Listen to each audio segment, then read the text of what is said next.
But we're talking with Ryan Villopoto, who's going to be riding in the Monster Energy Cup tomorrow out at Sam Boyd Stadium. 30,000 people expected. Villopoto, how's it going, buddy? Ryan? Now, how do you stay focused? What's the worst injury you've ever had? Each year, the best riders on the planet assemble to fight for the Monster Energy AMA Supercross and FIM World Championship. Their 17-round saga will take place over 5 months in stadiums across North America. Amidst the most competitive fields in the history of the sport, Ryan Villopoto has won 2 straight Supercross championships. But the task of moving forward bears the weight of all that success has extracted from his life. Do I love it? Yeah, I do love it.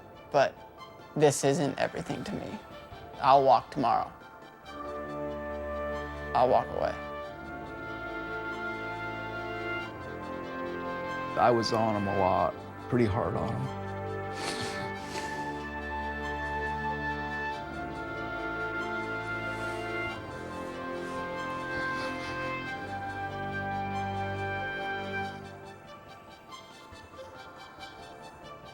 I gotta get a drink. What do you think of Twitter? How do you train? And now that you're a top dog, do you feel more pressure? What do you think is the biggest misconception of your sport? In attempting to acquire a 3rd straight Supercross title in 2013, Villopoto is chasing a feat only previously accomplished by Ricky Carmichael, Bob Hanna, and 7-time champion Jeremy McGrath. But it is a goal that comes secondary to the hope of reuniting his family. You look at basketball players, all the movie artists, every single person you think of fires their mom or their dad as their manager. I might have hugged him a lot more and said, you know, I love you. After 20 years of racing, each task begins with the thoughts of all that can and has gone wrong. Villopoto went down, cartwheeled. A big end over end. There is nothing Ryan can do today that will guarantee success. Tomorrow will be the same. Confidence only comes from daily excellence amidst the grind. If anybody was to say that he's not the right guy or a good ambassador for the sport, then doesn't understand a champion. How can you be a better example than to get knocked down, get back up, and win again? Dan and Chris Villopoto brought home their first child, Ryan, in the summer of 1988. Their first home was located in the town of Paulsbo, Washington. Known for its harbors, Scandinavian influences, and high amounts of precipitation, it seems an unlikely origin for a Supercross champion. The town was chosen for its beauty by Dan's father while traveling through the Puget Sound as the captain of an Alaskan fishing vessel. It was just the way of life that we got brought up into it. My dad raced, my uncle raced, my grandpa still rides. Motocross families in general are probably closer than most because you're like together 24 hours a day, sleeping at the track, and I mean, it's fun. You know, it took a few years, 3 years for him to get going fast, but I knew from the very get-go as him racing 60s, all right, well, he's gonna be a professional. Unknown to most parents at the beginning, the journey of taking a kid with racing potential to the pros will cost them more than $500,000 and years on the road. For the Villopotos, these costs were paid while constantly losing to Ryan's childhood rival, Mike Alessi. Ryan Villopoto, as an amateur racer, never won a race when they raced against us. Never. That creates a lot of hard feelings and animosity. Ryan chasing Mike, he knew Mike was faster than him. Mike beat him straight up most of the time. It just made Ryan be pushed that much harder. I'd tell Ryan all the time, try harder, put more effort into it. It never ended. It was just a grind. As Ryan showed more potential, he began to receive racing support, first from Yamaha, then from Kawasaki. But with financial support comes the expectation that the rider will perform at races all over the country, like Loretta Lynn's in Ponca City. 2 weeks before we went to Ponca, my dad had got diagnosed with cancer, and he was really into Ryan's racing. I said, we're going on the road to Ponca and Loretta, Dad, and I'll come back and get you, and then I'll take you home. We were sitting in line at Ponca when my dad died. Adding to the obstacles of their amateur racing program, Dan Villopoto's kidneys began to fail during Ryan's 80cc racing career. Refusing to put the racing schedule on hold, The waste that his kidneys normally filtered from his blood grew to a deadly level. The doctor says, if you don't go get this done and get on dialysis, you're gonna die in a week. That's what they said. So. He said, I need a list of all the dialysis centers because I'm going. He said he would rather die than quit. And I remember having to schedule dialysis every 2 days on the road from here to Tennessee to Oklahoma. I told Ryan a couple times, I said, hey, let's quit this. Buy a ski boat.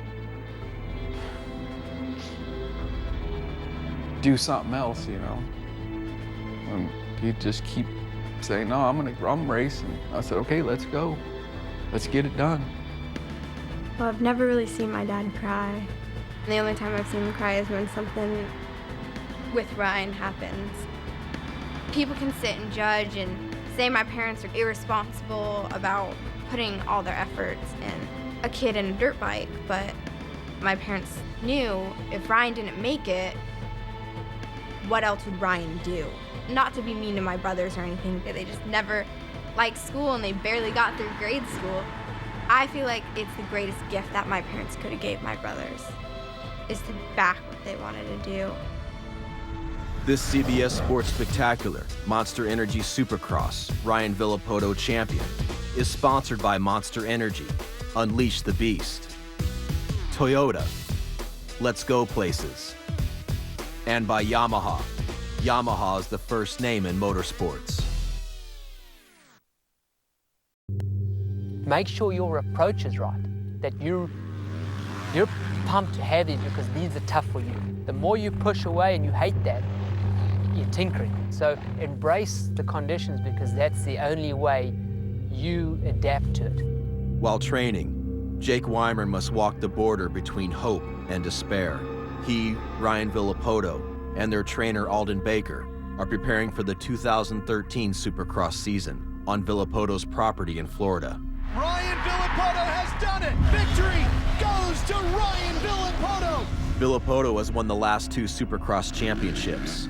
On average, rides a Supercross track 1 to 2 seconds faster than Weimer, and is the main focus of Baker's attention. We're doing this interview right now because of Ryan. It's for Ryan's show, right? If it bothers me that bad, I need to go win. Ryan motivates himself out of how much he can stomp his foot down. I have the #1 plate, I own everyone. And then Jake, what are his options? Could you go back to California and be on your own? Or accept the challenge, embrace that almighty thing that you have weighing on you in a way. The shadow where Jake Weimer currently spends his 9-to-5 workout sessions is the place where Villopoto's younger brother Tyler lived for the first 17 years of his life. Plagued by injuries for much of his career, Tyler is currently trying to race his way to Supercross in 2014 by racing Amsoil Arena Cross this year. Pushing, I mean, some people might call it abuse. They're pushed. The kid's not gonna make it unless they're pushed. Ryan was somebody that could take it. You pushed Tyler and he shut down. Pushed his bike up against the trailer, I'm done, I'm not riding. I honestly didn't feel like I had the backing that I needed. You see all the attention that your brother's getting and the support from your parents. I rebelled and resented it and turned my back myself and tried to run the other way and do it myself, but as a kid, that's not gonna work. Amateur riders can turn pro at 16, and as Ryan neared that age, his parents had spent so much money that a professional contract was a financial necessity, increasing the attention, resources, and pressure towards Ryan. I was a spec builder, and I ended up building a house. It took 3.5 years to build it, and then when we didn't have no money, I just sold the whole house for $350,000 and spent all that money going racing. There's a point in time where we're all in or we're quitting. All in means he stops building houses and we go racing. So if I didn't do something or I didn't want to ride, my dad would tell me to get back out there and, you know, keep riding. Everybody sacrificed. I mean, earlier we were talking and you said, I didn't even know Ryan had a little sister. She kind of got drug around. She missed out on things she wanted to do. ride horses, gymnastics, and it was like, you can't do this because we're going to the races. Pretty much any kid that has made it, his parents were broke, because all the rich kids, they don't make it because they're just not tough enough. You don't do good at Loretta's and you're on your way home, you're bummed. But Pops has to drive 25 hours and he's really bummed. He's still swiping the card to get you home. You suck, son. Let me $100 to fill the motorhome up again. After losing to Michael Lessie for nearly all of his amateur career, the sacrifices of the Villopoto family finally paid off when Ryan won his first Loretta Lynn's amateur championship in 2005 and signed a contract with the most dominant race team in the 250 class, Pro Circuit. The 250 class is where professional riders must prove themselves before moving up to the larger 450 machine. Okay, bud, rip their heads off. Pro Circuit team owner Mitch Payton managed the two greatest Supercross champions in the history of the sport, Ricky Carmichael and Jeremy McGrath. Villopoto's time with Payton would revolutionize his career. Here comes Ryan Villopoto, he got it! The Monster Energy Kawasaki ride has just jumped into the #1 ride. The transition from little bikes to big bikes really was a turning point. The first time the public got to see future greatness. He won a championship and then won another one and another one. During Ryan's rookie season in 2006, he finished 3rd overall in Supercross and won an outdoor national championship. No rider in history has matched the success that Ryan achieved in 2007. He won the West Coast 250 Supercross Championship, the Outdoor National Championship, and the overall victory at the Motocross of Nations. Can you imagine being on a 250F against the best in the world of 250s and 450s, and then you hole shot both motos, and then you lead every single lap, both motos? Like, that kid killed it. Phenomenal. I'm saying it might not ever happen again. It's a perfect recipe for disaster. Making 6 figures. Well, then about 17, what's that mean? Ooh, girls, right? Then you're in Southern California. Ooh, yeah. Junior, you don't want to live with mom and dad anymore. I don't know that I've really met an 18-year-old. Do you want to live at home right now? No. That wouldn't matter if the parents were loaded, but they're not. You done spent everything you had, and there's other siblings. It's a recipe for disaster. For real-time sports news and scores, expert analysis, exclusive video, award-winning riders in fantasy sports, go to cbssports.com. The older you get, the contracts, the money, does it get harder with family? Yeah, it does. You have all those people that come up to you and say, oh, I wish I had your life, or I wish I was in your shoes. Well, it's not as glamorous and easy as it looks, that's for sure. For Supercross racers, maturity is forced at an early age. At 16, 17, and 18 years old, Ryan Villopoto was the primary source of income for his family. Ryan Villopoto wins another one! 2 years into racing for Mitch Payton in the 250 class, Villopoto claimed 3 championships and was widely regarded as one of the best racers in the world. Years earlier, his father Dan had liquidated his Washington-based construction business for the sake of Ryan's amateur career and had relocated the family to Southern California. You're able to turn pro at 16. And if you sign a deal for 200 grand, you're 16, but you actually become 21. Just like that. That's basically the way that the parents have to start looking at it. Well, you're doing this for media, you're doing this, you have to go here, you have to fly there. Now it's a job, it's real. You're supposed to do that and then not do these other things. Go to parties, you know, whatever it is. And you're supposed to not do that, but you have to fulfill all those other obligations. I mean, we started butting heads then. Mainly at that time it was with my mom. Were we strict? Yeah. But I think he wouldn't be where he's at unless that strictness was there. Would I do some things different? I might have not been any less strict, but I might have hugged him a lot more and said, you know, I love you. You don't think you did that enough? You did it. Yeah, I did it, but just let him know that, you know, I don't know. I remember there was one really big fight, and it was the first time I've ever seen Ryan cry. And my cousin looked at me and said, "You guys are moving." He said he wanted Kylie to not grow up being a track girl. He wanted her to go to school and have her own life, not the track to be her life, and I understand that. I guess I'm a little bitter. Not necessarily mad that I had to move. I'm more mad that our relationship disintegrated when I had to move. That's more what I'm bitter about. And it was to the point where I couldn't watch my brother's races on the TV. Following the departure of his mother and sister to the family home in Washington, Dan remained in California for 2 years, serving as Ryan's practice bike mechanic. In that time, Ryan won a 4th championship in the 250 class and suffered a harsh transition to the 450 class in 2009. His fitness wasn't the best fitness. I don't think it's a secret. Down goes Villopoto. Well, that dropped Villopoto down to 12. The year included a 3-race absence due to mono, and 5 races in which he finished outside the top 5. Villopoto currently running at 14. On top of his fitness, Villopoto struggled to understand and apply the new language of suspension settings necessary to handle the increased power of his 450 machine. He didn't know a lot about setting up a bike and how important it was. You got to respect the thing a lot more. He had one of his first big crashes was in the whoops. He grabbed the handful and it threw him down hard, and it scared him.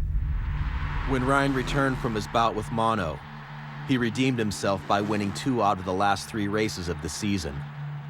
But conflict with his father regarding his growing number of influences and desire to take control of his finances had reached a tipping point. Bobby Nichols, Ryan's agent of several years, would address any of Ryan's financial concerns, and Ryan had been in a relationship with his now wife, Kristen, for 3 years. In the industry, the people, well, that's your money, and Mom and Dad, you're out. They don't owe you a dime. And I've heard that. It's not that they owe you, but why can't you benefit from the success that you both had? If you look at your kid and say, okay, we're partners in this thing, he's automatically gonna turn around and say, well, you ain't out there riding and risking your life.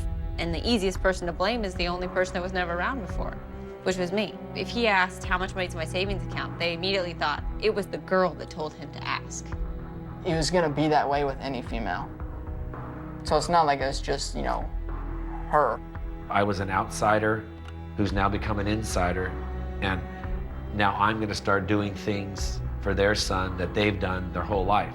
To have Ryan put his faith in me is probably an incredibly hard pill to swallow.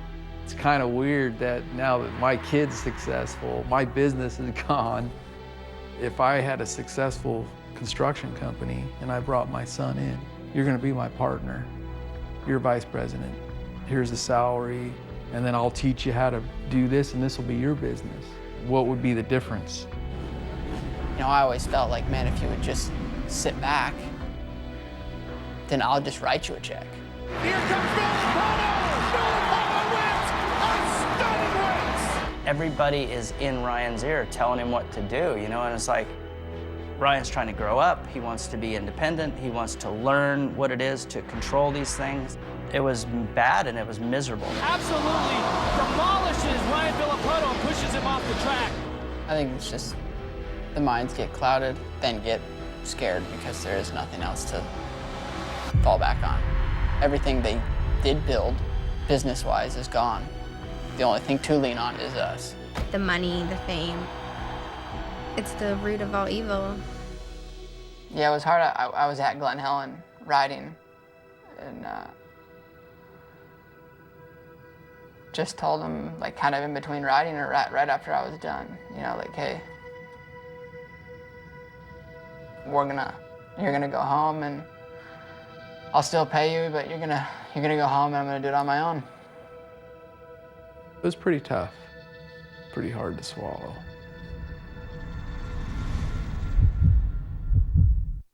Villopoto, deep in the field, trying to fight his way through. After finishing 6th overall in the 2009 Supercross season, Ryan Villopoto's physical condition was further exposed when he tore his ACL 2 weeks into the summer. Between 2008 and 2010, Villopoto went through 3 trainers and parted ways with his mother and father, who had provided much of the daily structure throughout his amateur career. Kristen, Ryan's current wife and girlfriend at the time, was awarded the task of reinstating a successful daily routine. When we first met, they all seemed to have a pretty good relationship. Once I came around and then that all kind of tore apart, I kind of felt responsible. And I mean, to this day, I kind of still do feel responsible. I just started doing everything I could at that point for Ryan, making sure that everything in the house was cleaned up, every flight was booked. If his trainer said he can only eat fish every day, it's got to be prepared this way, you better believe I'm doing that. If I have to get on the bike with him, I'm gonna go, or at least I'm gonna push him out the door. In the 2010 Supercross season, Villopoto lost to incoming rookie Ryan Dungey the opening 3 rounds. But after charging past Josh Hill and Dungey at round 4 in San Francisco, Villopoto won 6 out of the next 8 races and closed within 11 points of Dungey's championship lead. Ryan Villopoto lights and candles and takes a win. He just reeled them off one after another, and he was leading start to finish. Then we get to St. Louis, and Dungey had the whole shot, and Ryan was riding great. Villopoto's charging. The 2 is coming after him. These 2 title heavyweights know it's mano a mano. Ryan knew he needed to get by him, and he tried to make an aggressive move. Here, Villopoto runs him in hard, takes him down. The 2 leaders go down. Villopoto's your leader. Dungey, if I was him inside that helmet, I would be so fired up right now. I would focus and I would dig as deep as I can. Oh! Villopoto tosses it away!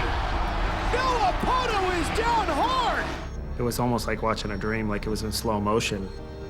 The bike flipping through the air. I mean, you don't see crashes like that very often. He just was holding his leg, and we knew it wasn't good.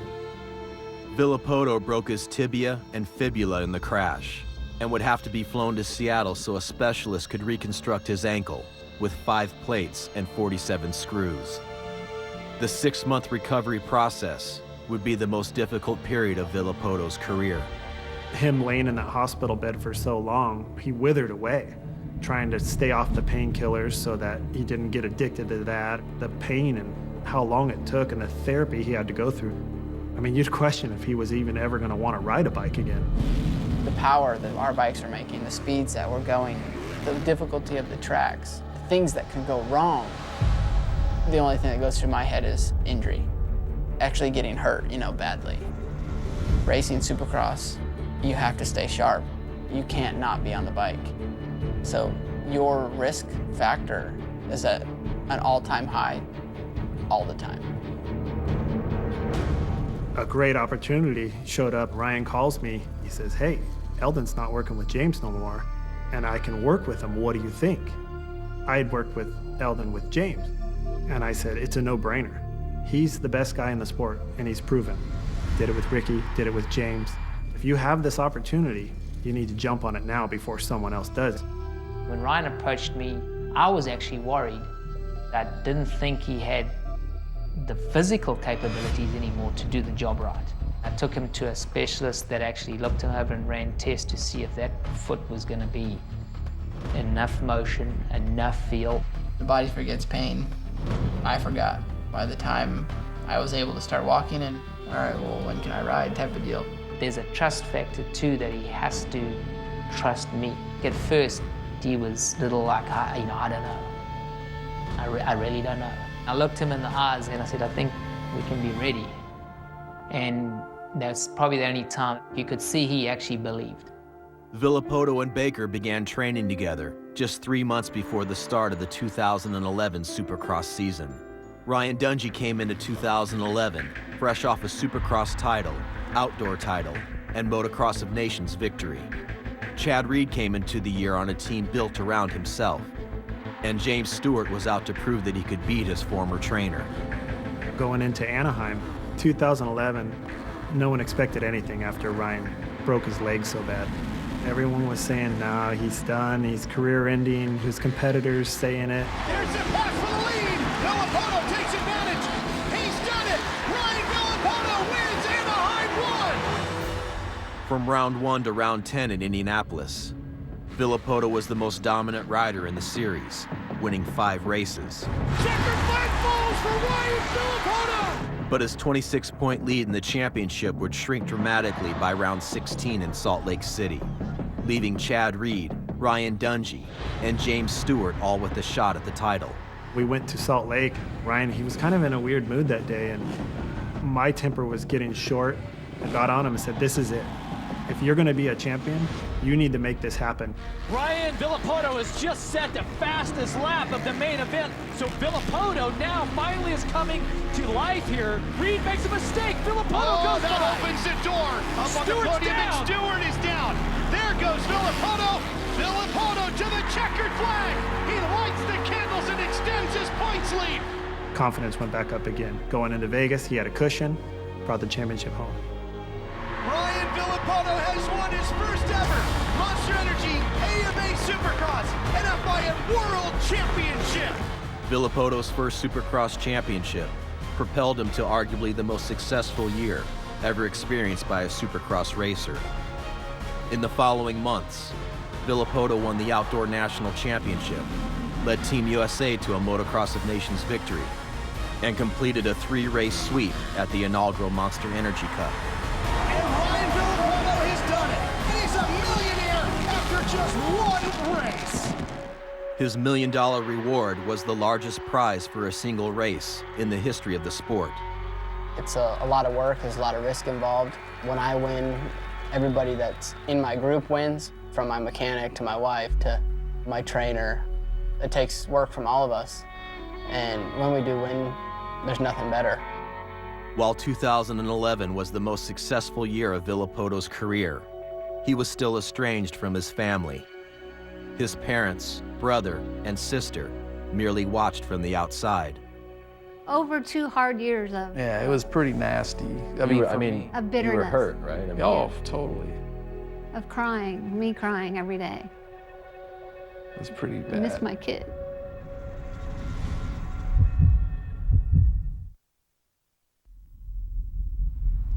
It would make my life easier if I were just the best guy and I won every time. You just go through your life and it'd be relatively easy. You wouldn't second guess or think about really anything. But to know that you have to show up every weekend ready to race, and not only race, but it's gonna be a brawl. Other guys are gonna be right there, Chad or Ryan. That wears on you. In 2011, Ryan Villopoto won every championship he entered. As the 2012 season opener at Anaheim approached, a second straight Supercross championship was the expectation. The bike was better, he was better, and we were just building. 2011 was coming off that injury. He was able to win everything, so we went into Anaheim and came out winning. Pole shot goes to the #1, Ryan Villopoto. And he's making a big, huge statement here tonight. Following his victory at Anaheim, Ryan Dungey, James Stewart, and Chad Reed each found the top step of the podium at the next 3 rounds. Never before in the history of Supercross had 4 former champions won consecutive races to start the season.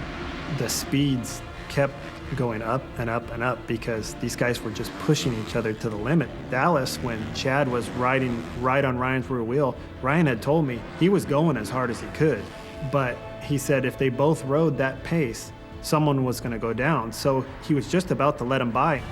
Oh, it goes right over the bars.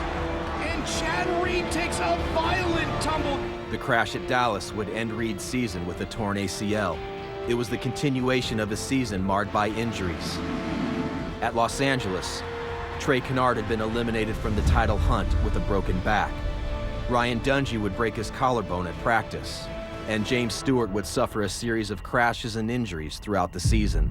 And this championship takes another twist, and there goes Stewart again! With 8 victories, Villopoto wrapped up his second consecutive Supercross title at round 13 in Houston. Never had a rider clinch the championship so early, in the 40-year history of the sport.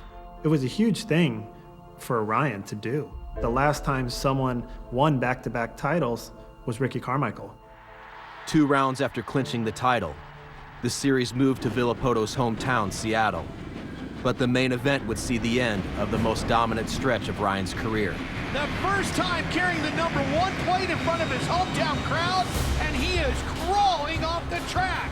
Washed the front end out, but his leg was already stuck to the ground, so his leg stayed one way and the front tire went that way. That angle just popped his knee out. Ryan's second ACL replacement would be his 3rd major surgery in 4 years. Training is the only effective injury prevention method in Supercross, and the only way to keep up with your competition. And Ryan Dungey completes the year with his 4th victory. When Ryan Dungey returned from his broken collarbone, he won the final 2 races of the Supercross season, and Davey Millsaps was able to finish a career best 2nd in the series. Villopoto's trainer, Alden Baker, put him on a bicycle 3 days after his surgery, beginning an 8-month campaign to Supercross in 2013. No cell phones in the dojo. You know what dojo means? What does it mean, Jacob? Place of learning. Thank you, my son. Place of learning. Now let's learn how to get fit. Remember when he said, we do 100 push-ups, can we not go to the gym? And I said, bring it on. He did 99. 99. And we went to the gym. It's just a fond memory that I had. He hates to train. He doesn't get out there and say, you know what, I'm gonna go ride my bike today. I'm gonna come back, pump out some minutes on the rower, and then head to the track. He dreads it. You ain't got the shoulders for that. You can barely hold your arms up for this. And now you want to go like on Mayweather. What was that Irish guy that he used to challenge? You look like that guy. Hatton. Then he got onto alcohol or something. From 2000 to 2006, professional cyclist Alden Baker trained Ricky Carmichael to 5 Supercross championships. Incessant training has been the norm among Supercross riders ever since. 15 minutes. Are you for real? You just said 10. You don't listen. I'm gonna have to clear that wax out of your ears. Yeah, he did ruin the sport. Early 90s, they were racing and hanging out and having a good time all the time. I think they did train, but it's not to what it is now. Today, a Supercross rider must be able to maintain a heart rate 93 to 95% of its capacity for the entire 20 minutes of a race. Come on, focus! Numbers that resemble the cardiovascular capabilities of endurance cyclists, requiring a training regimen capable of straining any relationship. You have short-term memory. You can't count reps when we're in the gym. Don't let me come and beat you up now. We can fight if you want. Oh, dude, I'll work you over so easily. If we didn't have these blowouts or fights, then somebody's doing something wrong because it's too easy then, I guess. Whether he hates it or he doesn't hate it, Ryan needs the discipline. Eldon has taken over for what his dad has done.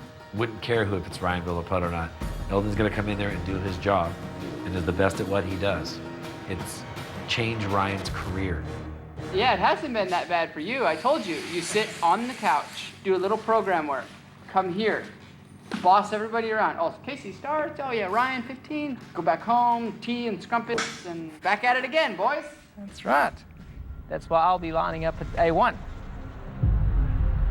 Why not? I'll be lining up for you at A1. And then when I fail, you're like, then you'll be mad at me. That'll be an understatement.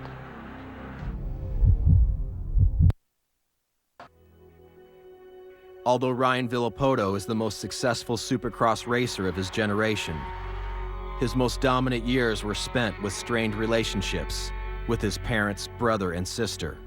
But things began to change throughout the process of rehabbing his latest injury and training for the 2013 Supercross season. It was pretty bad. I didn't talk to him for 8 months, a year. And then would try, and then, you know, things get bad. I wouldn't talk to him for a couple months, and then try again. I didn't talk to Ryan for 3 years, when I was 13 to when I was 16. Not one word. I think the first birthday present I got from him was this necklace, and I remember I got it and I just started bawling my eyes out because I was like, oh my God, Nobody likes me. Next summer, I went to see him in Florida, and I think that's when the rebuilding started to happen. It was his way of reaching out to us.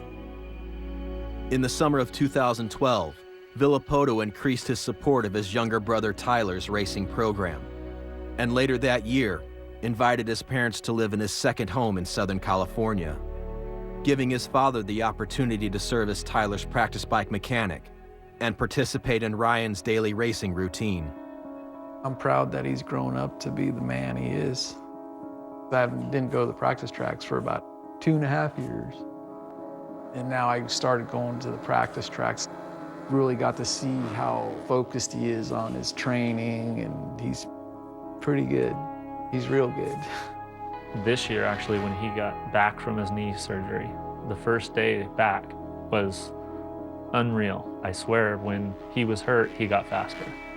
Yeah, we are the day before Anaheim 1, and everything comes to this day. We're just going over our bases, just a little bit of endurance, a little bit of speed stuff, starts. They are ready, and they know they've put in all the work. There's nothing more that we could have done.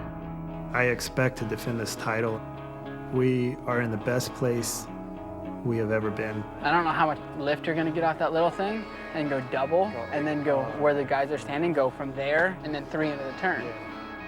Injuries end most Supercross careers before the age of 30, and the monetary rewards of professional racing will seldom guarantee security after retirement.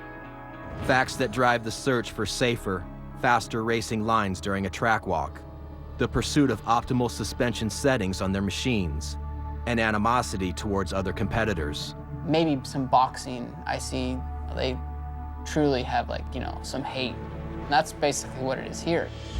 We don't talk to each other. We all know our sport's short. It's not NASCAR. We don't have a cage. The more money you can make, the better you're off in the end. I want to leave it at 2 softer, go out, ride it in the next practice, come back, go 2 stiffer, and then open it up. From 2009 to now, it's a huge difference in his attitude and how serious he takes the actual bike part of it. Go all the way back. I want to try that. 2 out.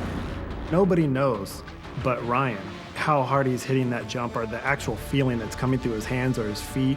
If you're just watching with your eyes and guessing, it's impossible to win at this level. Attaboy, dude, you ripped the 55 out. Stu was 56.2. Like, I was going to tell him to slow down. He hit him so fast. Yeah. Well, if you watch practice, he was awesome. I think he's gonna win. That's my boy. 2013 will be Villopoto's first 450 class season with his family integrated into his life. But the satisfaction that fact brings has no place in the mind of a racer. We get hired for one reason, and that reason is to win. You almost become numb. How hard it was to get to where we are now. Injuries, we have to stay so fit. The day of the race, we have 3 different autograph signings and then 3 practices. Everything you deal with, everything you go through, I just become numb to certain things. Ryan's not some outgoing character that's gonna be in front of the camera. He's the best guy, says all the right things. That's probably never gonna be Ryan. Ryan's a racer and a champion. From Angel Stadium in Anaheim, the season opener. I did miss out on a lot during my childhood because Ryan, he was racing every weekend, and people say it all the time, we get the bad end of the deal, but in my eyes, I didn't, because I got to see my brother do something that he loves, and I got to see him be something great. Come on, Ryan. Go. Who's going to get the start? That looks like Kennard with a great one on the outside. Millsaps grabs it. Oh, where you at, bud? Where you at? Finally, we see Villopoto. Villopoto is as far back as 12. He's got a lot of work to do here.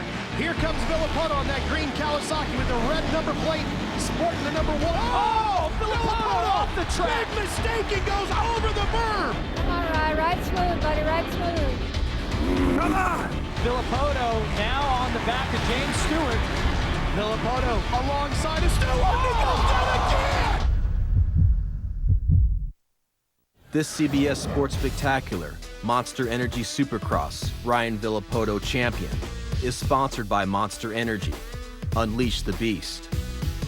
Toyota, let's go places.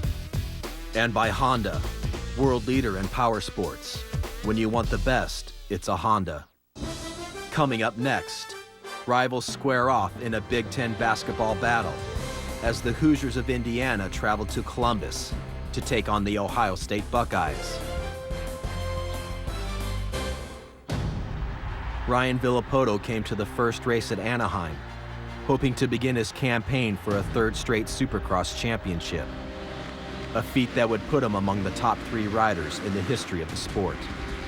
Ryan started the race in 13th, slid off the track on lap 4, and was battling for 7th with James Stewart on lap 8. Come on, Ryan, ride smooth, buddy, ride smooth. Come on! Villopoto now on the back of James Stewart. Villopoto alongside of Stewart. He goes down again! And he's limping. And Villopoto was limping as he got back to his bike. It's going to be between these two for the win here. Here comes Kennard. He makes the move up the inside. Villopoto has more trouble. Man, this night is just gone from bad to worse for him. Make it tough to three-peat right now. Here's Millsaps. Oh, Kennard goes sideways. Millsaps is in the lead. After his second crash, Ryan finished the race in 16th without his right glove and goggles. That was unbelievable. I've never seen anything like that.